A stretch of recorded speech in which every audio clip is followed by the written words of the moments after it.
Hello, I'm talking to Lana Estemirova. Лана по происхождению из России, но мы договорились, так как она живет уже несколько лет в Великобритании, что будем говорить на английском языке. Вот именно так и сделаем. Lana Estemirova, it's nice to have you with us. You are a writer and human rights advocate. You are daughter of the prominent human rights activist, journalist Natalia Estemirova. After your mother's murder in 2010, when you were 15, you moved to the United Kingdom, where you finished secondary education and majored in international relations in the London School of Economics. Is that right? Yeah. Yeah, that's right. And going further, you are passionate about the rights of women, minorities, and the safety of journalists and activists. I'm having the press release, or in fact, a little note about you from the site of the Justice for Journalists Foundation, where you're working and you are hosting a podcast, The Trouble with the Truth. So that's the beginning, and I think that we can start with a little thing. You're writing a book, as we know, and I would like to ask you about this thing because it should be about your background, your life, your being, as you said in one of interviews, a British Chechen.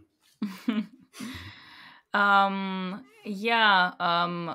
So the idea to write this book came to me, I guess, soon after my mother's murder, because I realized that there is just this my side of the story, and a lot of it was just pouring out of me. I had my diaries where I was reflecting on this process of grief. It wasn't so much political. It wasn't any kind of reflections about the situation in Chechnya. It was just very personal about me processing my mom's murder and just kind of moving to the UK and being not really getting culture shock so much, but just kind of trying to process these new surroundings around me. And then shortly after I graduated from LSE, I got a grant to write this book. And at that time, I lived in Edinburgh, and it was this very kind of difficult and romantic time when we had no money, and I was working at a restaurant, this Scottish Italian diner, and trying to write. It was not the easiest time. And yeah, I wrote quite a huge chunk of it over the first 2-3 years, and then uh i I kind of really started struggling with it, I think, because I think I was growing up, because I was 21, 22 when I started writing it, and the book was growing with me. But at some point I felt that I kind of need to pause it, because I think it was really getting too much. Because the book itself is supposed to be about me and my mom.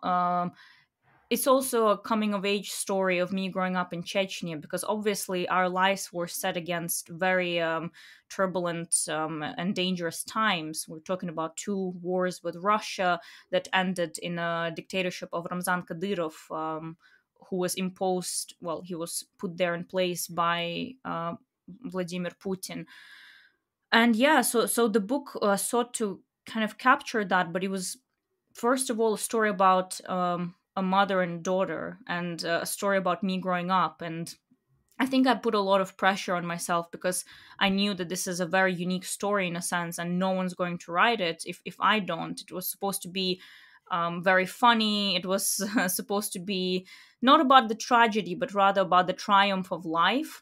And I think at some point, it's something that I didn't feel comfortable talking about, but I think it really took a toll on my mental health, because I always compared this book to writing this book to going to a dark cave, and no one can go there with me, and I'm just there on my rope descending into this cave. And I think I kind of started struggling getting out of the cave. That's why I thought, okay, although it did make me feel like a bit of a failure, I thought, okay, I need to take a break. I need to get myself together, because, if I fail myself now, I'm not going to finish anything. And then I met wonderful Maria Ordzhonikidze, who is the founder. She's the director of the Justice for Journalists Foundation, and then we really hit it off. And she told me about her amazing organization, and then I had this idea to do a podcast about journalists in danger and to kind of make them the subject of your life, yeah, in yeah. fact. Mhm. Yeah, just to put them in the center. And she said, yeah, Mhm. that's a very good idea. And so, yes, I joined them soon after. And yeah, I joined their team and I've been with them for a year and a half now, almost 2 years. Okay, so in fact, you stopped a little bit with writing hmm your memoirs, but we And should I, wait. We should yeah, wait yeah. for I them. mean, Okay. I'm going back to it. I went back to Mm, it now, I think, after okay. taking like a good 2 year Great. break. And what do you read yourself? What do you like to read? In fact, I'm interested in if you are reading in Wow. Russian. Do you? Yeah, I read in What is your Russian a lot. favorite literature? I mean, I to be honest, I love the classics. I love. Mhm. I mean, Tolstoy is my favorite writer. It's such a cliche reply, but it's just true because reading Russian classics and even some of the fairy tales, it really takes me back to my childhood because Mhm. I was a bookworm growing up, and I was just reading. Kind of obsessively whatever I could land my hands on. I remember one time, at some point when I was in a village with my relatives, and they didn't have a lot of book, and I just kind of books. I uncovered these several books basically full of communist propaganda, and they were just Mhm. full of these stories about the revolution and about kicking out all the bourgeoisie and these young boys and girls building socialism. So anyway, I was Mhm. I really didn't have good taste. I was just Yeah. reading whatever I could get my hands on. So now yeah, I read a lot of novels, to be honest, because it's a form of escapism for me. I'm reading Monica Lee's Brick Lane now, a very a very famous novel about this yeah, but anyway, I love reading novels. I read nonfiction as well, though it's a bit harder for me because my work is Mhm. connected to constantly doing research about political events and about journalism. That's why for me, I think reading novels is a form of form of an escapism in Russian and in English. So yeah, it's often fiction, I have to say. It's often fiction. Okay. Coming back to your life, to your past and current times, in fact, um, let's come back to this painful hmm part. We should start with it to pass into the much more, I think, hmm open thing. The European Court of Human Rights, also known as the Strasbourg Court, where you tried to seek some justice for yourself, for your case, for the case of your mother, didn't manage, in fact, to do something with the case of murder of Natalia Estemirova as a no. Don't you feel that you were speaking about it in one of the podcasts with a colleague from Malta, and I was feeling that you are trying to do something more with it, like with your book. Stop a little bit for now and maybe try to later. Don't you feel a bit betrayed by the institutions of the West, of the Western world, with your case? How do you feel about it? Um, I have to say I have quite mixed feelings because I don't want to undermine the authority of the European Courts of Human Rights as an institution because they made quite a few rulings regarding cases from Chechnya, including forced disappearances and kidnappings by state agents, etc., and all the crimes against civilians during the Chechen wars. And they made rulings that favored the victims and they were compensated. And my mother, well, part of her work was collecting evidence and speaking to the victims of the Russian regime, of the Russian army in Chechnya.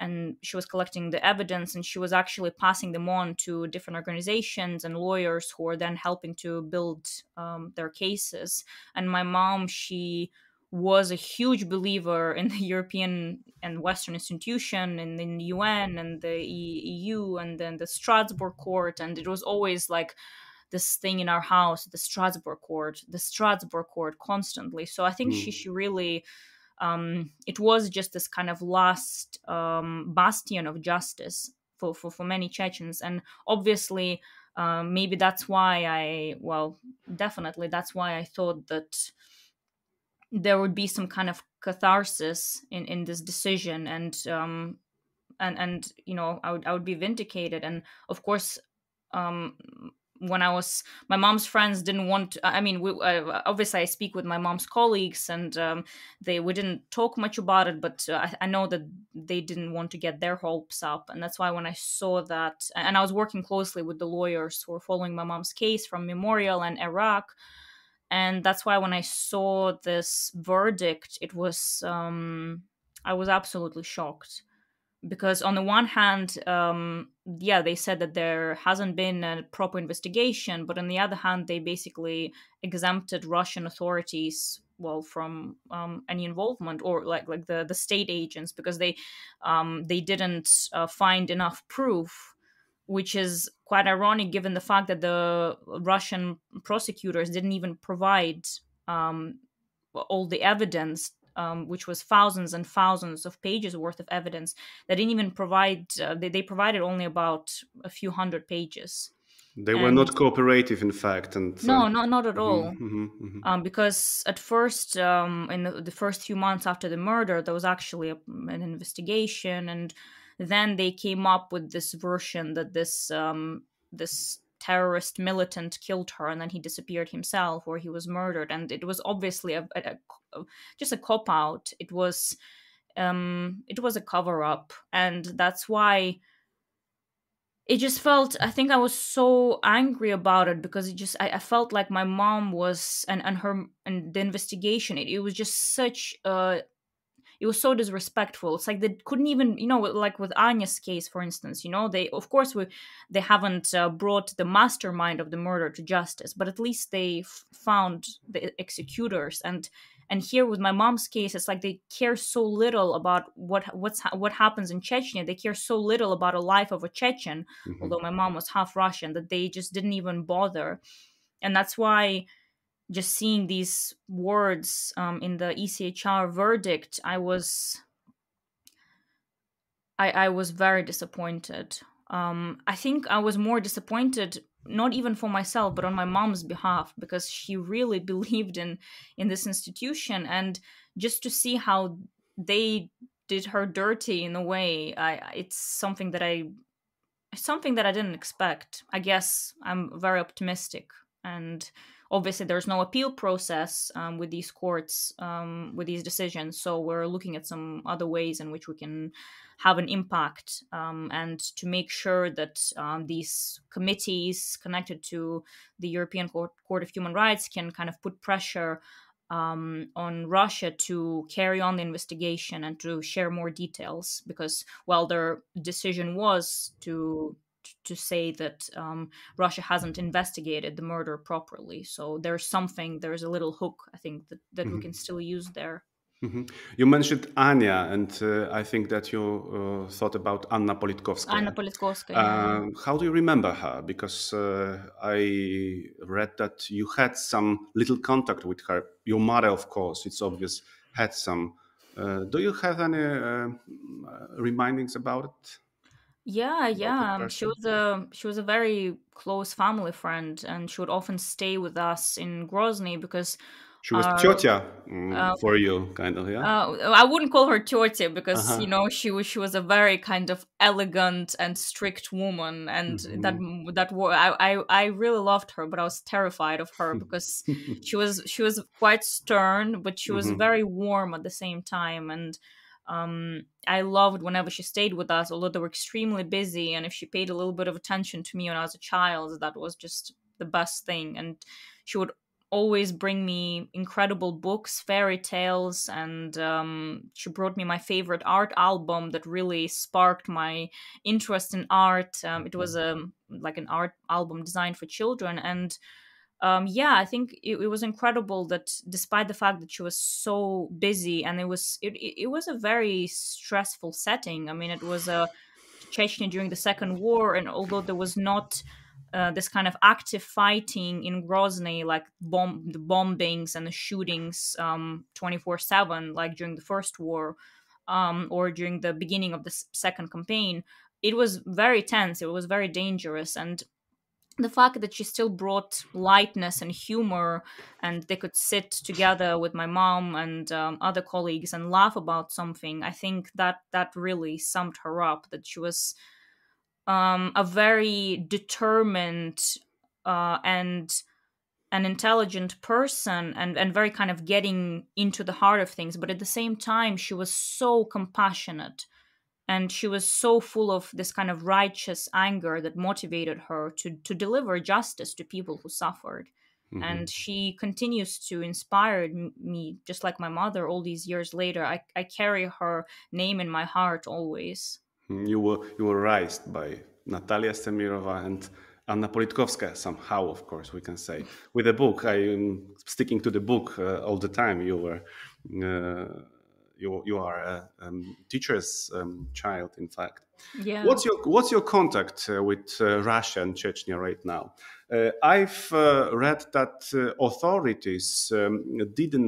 Russian authorities didn't find any way and any reason to contact you to do something about your new position after your mother's murder.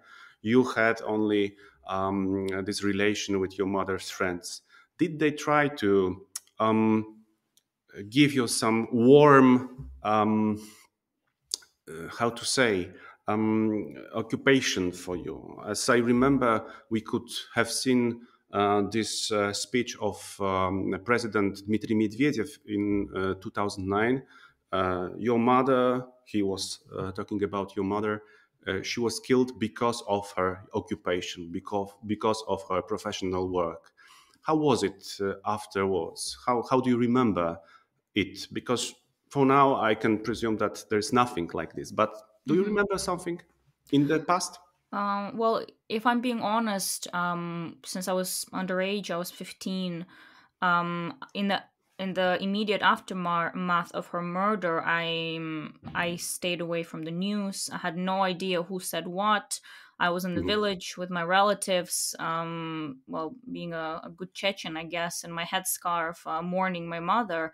I think it was so overwhelming, just the number of people that kept coming, that I was just in a state, I was completely dazed for months, if not years afterwards. And only later I learned, I mean, it was only later I learned that turns out he sent out a telegram, even that my aunt has somewhere. And I have to give a lot of credit to my aunt, Svetlana, my mother's sister, because although she's not connected to this world of human rights, she's a scientist, she really took everything on. She shielded me.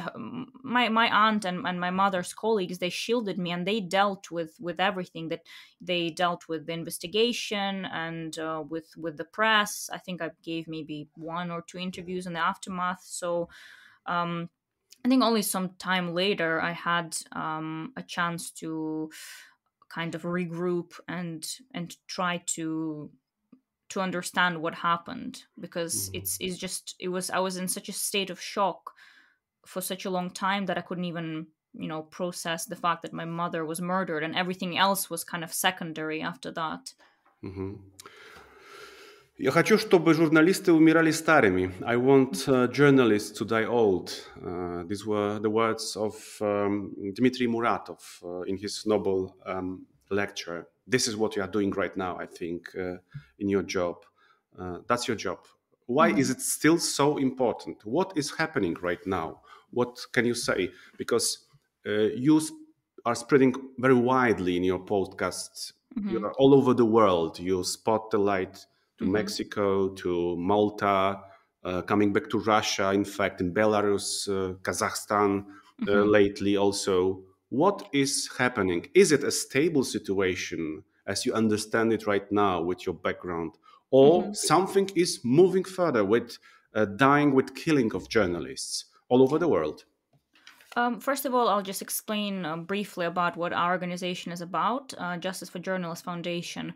It was created in the aftermath of the murder of Arkhan Jamal and his Russian journalist Arkhan Jamal and his colleagues Kirill Rastorguyev and Alexander Radchenko. So they were murdered in the Central African Republic, where they were on assignment to research more about, to make a story about a Wagner Group, which is a private Russian journalists. Russian They were military. Russian journalists working out there in Africa. And they were murdered. And since it happened so far away from Russia, there's a good reason to link it with the Russian authorities and the Russian powerful people from Russia, although of course it gets very difficult when it happens outside of Russia. So Justice for Journalists Foundation was created in the aftermath of that murder, and it's all about journalist safety. It's all about promoting the safety of journalists and coming up with tools that can help them to protect themselves and keep themselves alive, so they can tell stories that can help people and change the world. So we give. So we have, first of all, we document the abuse and attacks, physical, online, legislative attacks on journalists in the post-Soviet space at the moment. As I heard last year, I was shocked, I was astonished. You with your colleague mentioned in a podcast that it was 3,862 personal physical attacks on journalists. It's amazing. And we're talking about just the former Soviet countries. I'm sorry. Amazing. It's maybe it's not the right term, but it's the easiest way to describe it. Yeah. And I mean, it's not just physical attacks, it's harassment, it's online campaign, it's just like libel letters and everything. But it all obviously is detrimental to the freedom of the press.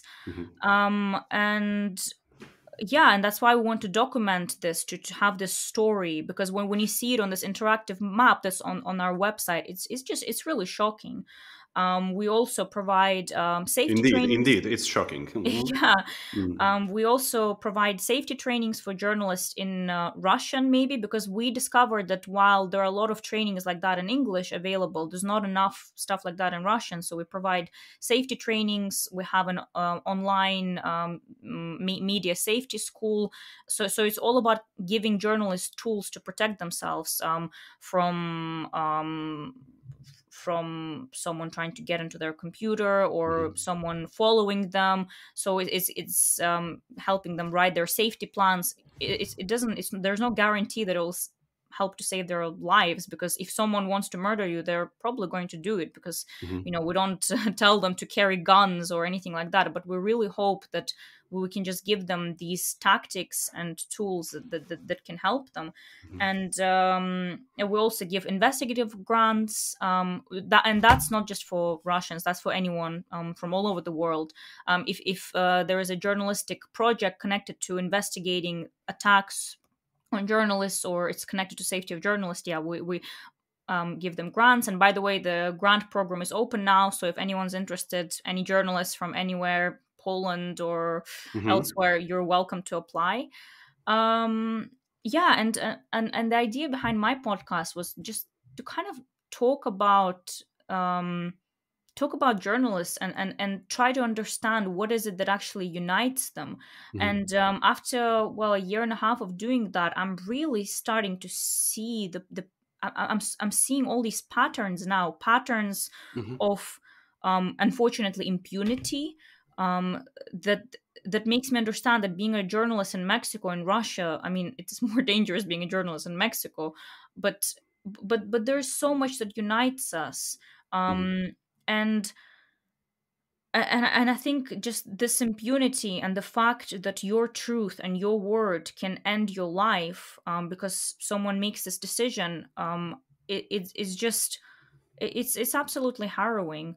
And the legal attacks, like we talk often about SLAPs, strategic lawsuits against public participation. So these are lawsuits that are basically forcing journalists to spend all the times in the courts. There are often libel laws that are filed by these big corporations and rich people, and that also affects journalists from all over the Of world. course. So you see this attack on freedom of press, attack on truth, and that's why I think talking about this and us banding together and forgetting about our skin color and our language barriers and us kind of banding together, it's so important, because we don't have any guns, right? Journalists, activists, we don't have any guns, we don't have a lot of financial resources. All we have is the power of the word, and that's why the power of the word needs to be protected, I think, by all means. Exactly. How do you see, in case of what you're talking about, the future of journalism? In fact, we have great big corporations, media houses, and working all over the world, spreading the information. On the other hand, they are also being affected by authorities in many countries. On the other hand, we have these solo workers, freelancers, with pretty good technology right now. In fact, we have this possibility to connect. Me in Poland, you in Great Britain, talking to each other to promote something. But in fact, how do you feel about the future? What is it going to be like? As you observe all those schemes, patterns you mentioned? Well, there's it's so difficult to say something. I mean, there's just so much to talk about when you consider the future of journalism. Journalism, of course, one of the first things that comes to my mind is that with all these traditional newspapers, like they have to rethink entirely their financial models, right? Because the print is dying. You need to think about the way of monetizing your articles, and you Exactly. have and that's why even the content is often changing and it's veering towards something clickbaity. So you have to consider that. And we're going digital. At the same time, a lot of exciting things are happening in the world of kind of using open data in investigations. I mean, when we look at Bellingcat, right, that you can For just sit example, yes, yeah. Bellingcat or the Insider, which is the Russian kind of equivalent of the Yes. Bellingcat. You can just sit in your bedroom somewhere in London and solve crimes, and just zoom in these images and look through data of flight connections and bank accounts. I mean, it's absolutely fascinating, and I think it means that with sufficient knowledge and with like with certain level of curiosity and intelligence, you can do journalism from anywhere. And in Russia, we've seen just these blockbuster after blockbuster after blockbuster. At some point, it was like, God, what other palace is out there?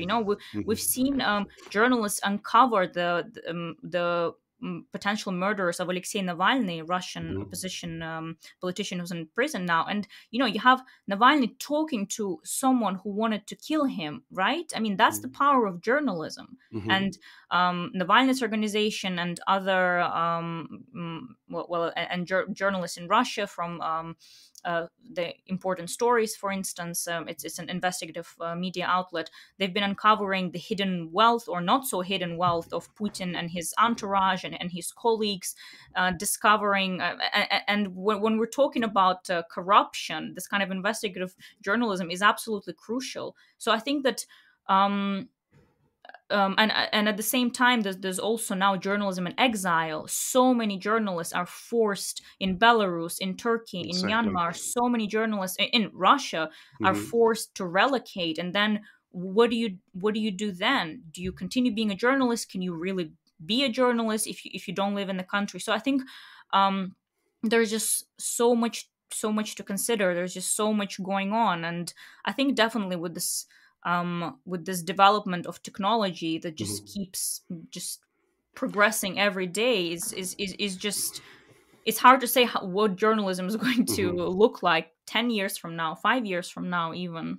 But the way, excuse me for this comparison, but in a way, I think that all of the journalists all over the world soon would be foreign agents for the authorities. This is Yeah. crazy somehow. That it really doesn't work that way. of course, you can put, I believe, you can put into the work some new laws, some new rules. But in fact, as you said, you can sit on your couch anywhere in the world and serve what Bellingcat did. Bellingcat as redactors, as editors, as journalists, investigators. Yeah. This is fascinating, in fact. So soon, I think that a journalist world is being a step in front of the authorities, and it should be like that all the time, I think. Yeah, I think that's a positive way of looking at it, but we still need to also admit the hard truth that I think, well, what's happening in Russia at the moment with foreign agent laws, that basically I think most of independent media outlets now in Russia have been declared foreign agent. Yes, even if they are not declared formally, they in fact Yeah. they real are. They real are. Yeah. Yeah, and that really complicates their lives, that Mhm. even when we talk about individuals, getting talking to a source, professionally, getting a mortgage, getting a loan on personal and professional level, it really complicates lives of journalists. And that's just the first step. There are also different court cases opened against them. There are a few young student journalists from this student newspaper, Doxa. Doxa, Doxa. who've been under house arrest for over a Yeah. year now, and they're just young kids, Mhm. and Mhm. and that's why yeah, I think most of the journalists are determined and they'll find ways around these laws, but we'll still lose many journalists because they lose jobs. I mean, you can't just work for free when your media outlet has been disbanded, Mhm. and that's really a tragedy that we're still lose a few talented journalists to this law inevitably. Coming back to the project you run, Media Safety Academy, could you tell something more about it? How does it work? You said that the journalists can set in online, in fact. Yeah. Is So it it's free? Is it yeah, free? Is yeah, it? it's free. So first of all, it is in Russian. So Mhm. it's for Russian-speaking journalists. Anyone can join. You just have to fill out a form and yeah, send it to our email address, and then we kind of have a look, and Mhm. then usually, if you're not some kind of a spy, we Yeah. we admit you. And yeah, there are different mini courses there. So it's online safety, how you can protect yourself and your sources. It's it's legal safety as well, how you can Legal protect safety. yourself, Mhm. Mhm. and physical safety, how you can protect yourself, and how you can kind of create the safety plan that will help you when you're going out there to dangerous situations. So it's we worked with a lot of professionals and experts in their fields to create this program, and that's why and we have very very good feedback. And if we get some kind of suggestions, we always listen to them, and we always kind of tailor them to make sure that, well, it does the job. It gives the journalists tools that they need. And that's why if anyone's a Russian speaker, a journalist who wants to learn more about this, just go to our website, Justice for Journalists Foundation, and make sure to sign up, because it can really help you It a will lot. help. Mhm. Let's come back to Chechnya for a moment. You supported LGBT movement, although the people that LGBT movement in Chechnya, of course, Hmm. although the people who are not supporting regime of Kadyrov, as you Hmm. said, as you explained in one of interviews, were not very happy about your position. In fact, Mm. how was it? What was that? Is it like still that it's kind of war between new and old, or something Hmm. like else? Well, I think it's a very nuanced story, and I Hmm. think it's very easy for someone. I mean, I am against any form of discrimination. I'm a feminist. I'm pro LGBT. I hate any form of racism or discrimination. That's how I was raised. It Hmm. didn't. Yeah, I didn't need to have a talk with my mom. I just in pretty instinctively. conservative, in fact, in pretty conservative region, and Yeah. yeah. I think, and since I had quite a liberal upbringing, I had Mhm. I was very open-minded because I was given an opportunity to be open-minded, I think. And that's why I think it's very easy to look at a lot of these people, a lot of these often men, and read and think, oh, they're against Kadyrov, but they're against LGBT. We need to remember this is a very conservative region. This is a Muslim region. It's always been very traditional, and it's a place, Chechnya, Ingushetia, where you don't even discuss kind of physical aspects. You don't where you don't you're not encouraged to express emotion. Where you're Mhm. not It's a encouraged culture. to. It's a cultural Yeah, it's a pattern. Yeah. cultural thing, and Mhm, and, and mhm, and it runs really strong even now. mhm, You can't even hold your wife's hand in public. That's completely discouraged. mhm, And this is the way it is, and I hope that some of these traditions can change with time, because um, I completely respect everyone's right of religious self-expression, but I'm against discrimination. And I think that a lot of sentiment that I heard from my compatriots who are against Kadyrov when this mhm, LGBT persecution scandal happened was, like there was this whole notion that it was gay prisons, for instance, but they weren't just gay prisons. They were just prisons where innocent people were perishing for months, mhm, because it was a witch hunt against gay men and some gay women. But before that, it was the alcoholics or the drug addicts. So it's like they had a quota, like in the mhm, in like NKVD in the Soviet Union, mhm, had in the Stalinist times, had quota. It's the same here. We're seeing a repressive government at work. That mhm, you need to find the X amount of terrorists, right? Extremists. Okay. I think this one is, his beard is a bit, it's a weird shape. Let's grab him. Let's grab mhm, 20 of them and put them and mhm, torture them, and put electricity to their testicles until they just break completely and mhm. sign whatever paper you give them. Mm, Oh, some now it's. Yeah, someone called it fake terrorist action. In fact, it's not anti-terrorist action in Chechnya right now, but something Yeah, pretty absolutely. It's different. it's it's just it's a setup, to get Hmm. the numbers, to Hmm. to to show on paper, like, look, Chechnya is doing good, and it's completely acknowledged in the Kremlin how it's being run, and they just close their eyes. And it's the same thing with a lot with gay men. Not only did it just offend the sensibilities of a lot of these very macho Kadyrovцы, and Kadyrov's like people surrounding him, but Hmm. so it was very amoral. It just offended them and their version of masculinity, but also they were very convenient scapegoats.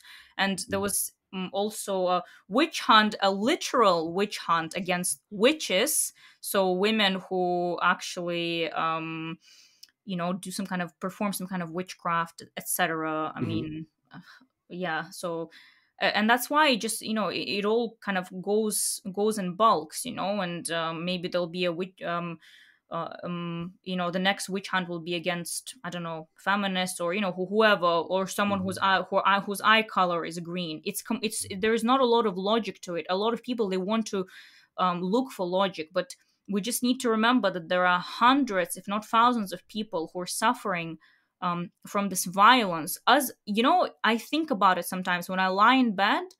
I Hmm. just think sometimes, right now, as I'm lying here in my bed, someone is there in the basement, in a bloody basement with blood marks on the walls, beaten, tortured, just wishing to die. Like, that's something that keeps me up at night. And when it was the persecution of gay men, it of course it caused a huge uproar in the West. And I'm grateful for this attention, because it gave a chance also to talk about other things.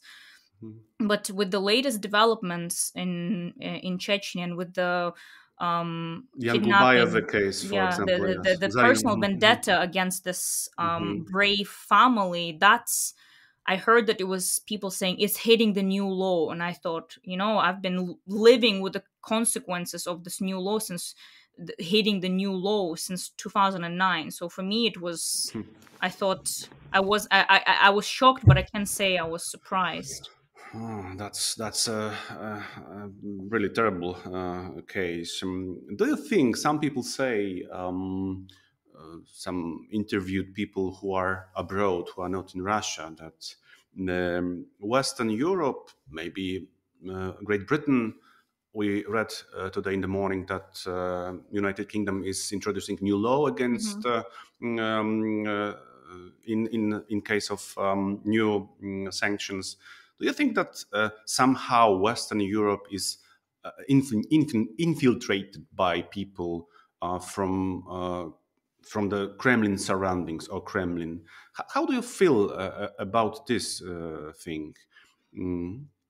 Sergei Um, Pugachev, for example, he said it in one of interviews. I don't know how mhm. come could he come up with this idea, but in fact, living out there, yes, in the Western Europe, you can probably observe how does it work. Mhm. I can talk for Britain. Hmm. Um, I live in London, and I mean, you can just see it when you just walk through. When you somehow end up in South Kensington or in Belgravia, and then you see all these posh houses, all these mansions owned by Russians with very murky connections Hmm. to Putin. All these politicians and oligarchs close to Putin. Their children are living in London. They're going to Eton and other prestigious private schools. They're going to universities here. You have the story of Boris Johnson giving peerage to Evgeny Lebedev, the son of Alexander Lebedev, an oligarch and a former Secret Service agent who has links to Putin. It's quite ironic. He's been declared like a baron of Siberia, Evgeny Lebedev, or something like that. There's a lot of dirty money floating in London, not just from Russia, from Saudi Arabia, from Hmm. China.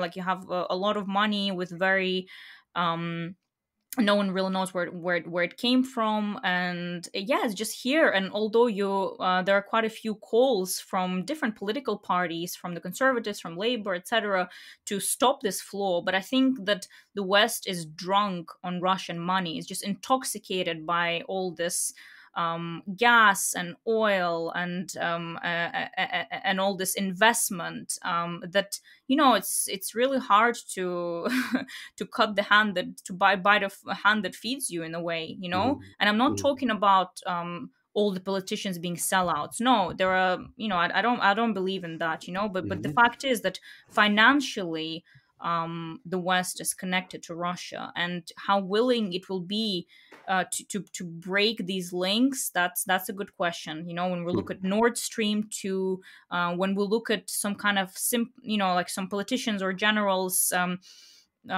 showing sympathy towards Putin, when we see like former ministers and chancellors working for Russian oil companies and Hmm.